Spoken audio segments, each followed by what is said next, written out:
हमारे हरसल ग्राम पंचायत का सरपंच महोदय, यहाँ का स्टाफ पंचायत का, हमारी सहकारी समिति के स्टाफ प्रबंधक जी, सेंट्रल बैंक के अधिकारी महोदय और पूरे हरसल इलाके के अलग अलग किसान साथियों,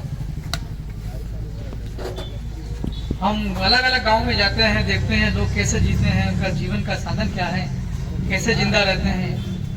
तो अक्सर ये देखने में आता है कि एक गांव में 4 या 5 लोग नौकरी करते हैं और बाकी सब लोग नौकरी नहीं करते। इसका मतलब ये हुआ कि बहुत बड़ी आबादी, मतलब ज्यादातर लोग हमारे किसानी पर आधारित है, खेती बाड़ी किसान जनों कहीं है कि नहीं है, कोई खेती बाड़ी का व्यवसाय हमारे लोग करते हैं। तो हमने अक्सर ये देखने में आया है कि किसानों की भी बहुत सारी समस्या होती हैं जिनके ओर ध्यान लोगों का नहीं होता है। हमारा ये प्रयास रहता है कि किसान का मतलब एक ऐसा व्यक्ति होता है जो कमाता है और पूरी दुनिया खाती है। तो जब किसान कमाता है, अपना आजीविका अर्जित करता है, अपने खेत में गेहूं उगाता है, अलग अलग प्रकार की फसलें उगाता है, सब्जियां उगाता है, बस किसान व्यक्ति को कुछ न कुछ मदद मिलना चाहिए किसी भी प्रकार की, और उसको सरकार की अलग अलग प्रकार की योजना होती है, उनका लाभ मिलना चाहिए। किसी भी प्रकार की परेशानी ना हो किसानों को, इसको लेकर के हमारा फोकस लगातार रहता है। आज आप हम सब लोगों ने मिलकर के यहाँ कृषि साख समिति सोसाइटी का यहाँ शुभारंभ किया है। इसके पहले आप सबको पता होगा, आपकी सोसाइटी राउटी में चल रही थी 30 साल पिछले 30-35 साल से आपकी सोसाइटी चल रही थी। हमको ये संज्ञान में आया है तकरीबन कितना 16 गांव के लोगों को सोसाइटी में यहाँ पर उनको अपना काम, क्या क्या सर्विस मिलती, खाद के अलावा ऋण, खाद और पीडीएस भी, और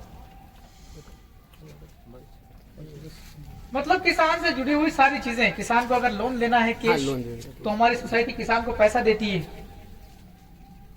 जैसे ही बारिश होती है और किसान को पैसे की जरूरत होती है, बुआई करने के लिए बीज लाना पड़ता है, दवाई लाना पड़ती है, तो हमारी सोसाइटी आसानी से देती है। हमारी सोसाइटी अगर हमारे इलाके में ना हो और दूर जगह जाना पड़ता है, थोड़ी परेशानी होती है हम लोगों को। मुझे 2 प्रकार की परेशानी लगी रावटी में। एक तो जहां पर वो चल रहा था आपका सोसाइटी, वहां पर 3 सोसाइटी एक ही जगह पे चल रही थी। किसान कभी कभार क्या होता है कि बारिश हो जाती है तो बहुत भीड़ से आ जाती है, लोगों को लाइन में लगना पड़ता था किसानों को, क्योंकि पूरे रावटी के इतने सारे गांव है, करीब तकरीबन 35 ग्राम पंचायत है। एक पंचायत के अंदर औसतन अगर मानो 3 गाँव 6 गाँव मानो, तो औसतन में मतलब करीब 150 गाँव, छोटे गांव बड़े गांव सब मिला के 150 गांव के लोग एक ही जगह पे अगर जाएंगे खाद लेने के लिए, नगद ऋण लेने के लिए या पीडीएस की सामग्री लेने के लिए जाएंगे, उपज वगैरह जो भी है, बीज लेने के लिए जो भी सर्विस मिलती है, सुविधा, तो उसको परेशानी होती है।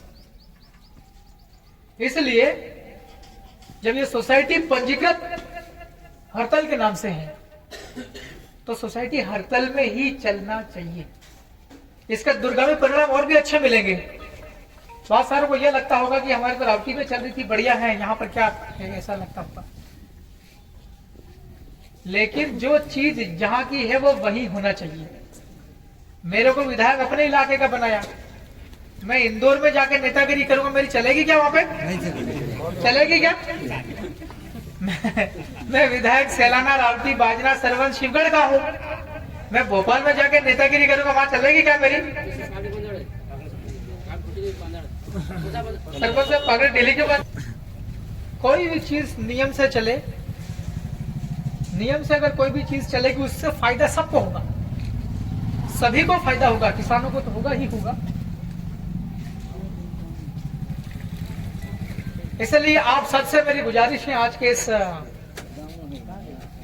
शुभारंभ वाले कार्यक्रम में कि आप सभी लोगों की, सब लोग आप अपने अपने गांव में जाकर के हर एक किसान को ये खबर दे दें कि आपको सोसाइटी आपकी हरतल में आ गई है, आपको रावटी नहीं जाना है, आपको खाद लेना है, आपका पीडीएस की कोई समस्या आ गई है, आपको सोसाइटी के सहायक प्रबंधक से मिलना है, आपको बैंक के, आपके सेंट्रल बैंक के अधिकारी से आपको मिलना है, तो आप लोग हरतल में यहीं पर आकर के संपर्क करें।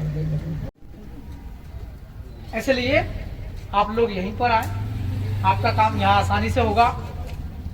पहले बहुत भीड़ होती थी, वहाँ कोई ध्यान नहीं देते थे, हमारे अधिकारी कर्मचारी भी व्यस्त हुआ करते थे, और यहाँ आपका सब बढ़िया चलेगा। इसलिए आप सभी को, आप सोसाइटी आपकी यहाँ शुरू हुई और लगातार अच्छी चले, आप उसके लिए आप सभी लोग बधाई के पात्र हैं। आप सभी लोगों को मैं शुभकामनाएं देता हूँ, आपको परेशान ना होना पड़े। अभी तो फसल खरीदने की भी व्यवस्थाएं करी ना? पंजीयन चालू हो गया, पंजीयन हो गया सर। तो जो है आपकी खरीदी, आपकी उपज की खरीदी भी इसी जगह पे होगी। हाँ, सोसाइटी हड़ताल। बहुत सारों को ये लगता है कि यार हम तो सीधे ले जाएंगे दुकान पे बेच देंगे। आपको पता होना चाहिए कि यहाँ पर अगर आप बेचोगे तो उचित दाम मिलेगा, यहाँ पर ज्यादा की पैसा मिलेगा, और आप बाजार में जाओगे तो वहाँ पैसा कम मिलेगा। 50 किलो लेके जाओगे तो वहाँ 45 किलो भी हो सकता है, जाते जाते 5 किलो कम पड़ सकता है। लेकिन यहाँ पर ऐसा नहीं हो। क्यों, सही कह रहा हो कि नहीं? यहाँ आपके जो उपज है, उसका जो वजन है, उसका उचित तरीके से तोला जाएगा और उसका उचित पैसा मिलेगा, है ना? ये पब्लिक संस्थान है। क्या ये पब्लिक संस्थान? मतलब सार्वजनिक, आप लोगों की ही सोसाइटी है, आप लोगों के लिए बनी है और आप लोगों ने ही बनाई है, इसलिए आपको इसका उपयोग करना पड़ेगा। करना चाहिए कि नहीं करना चाहिए इसका उपयोग, बताओ? करना चाहिए। मेरे को एक महीने का 35,000 रुपया मिलता है डीजल का। काय का मिलता है? डीजल का। तो मैं डीजल भरा के अपनी गाड़ी में घूमता हूँ, लोगों के बीच में जाता हूँ, किसकी क्या परेशानी है दिख जाए, कहीं लाइट वाइट खराब तो नहीं है, कहीं डीपी खराब तो नहीं हो गई है, किसान की क्या समस्या आ गई है, कहीं स्कूल में मास्टर लोग जा रहे कि नहीं जा रहे, कहीं तालाब वालाब चल रहा कि नहीं चल रहा, हुमली का पैसा मंगली के खाते में तो नहीं जा रहा। भाई हम गांव में जाएंगे डीजल भरा के गाड़ी में तो हमको पता चलेगा, और हम जाएंगे ही नहीं सेला में, बंगले में हम आराम करेंगे, मौज करेंगे, तो फिर हम में और पहले वाले में क्या फर्क रहेगा? सही है कि नहीं है?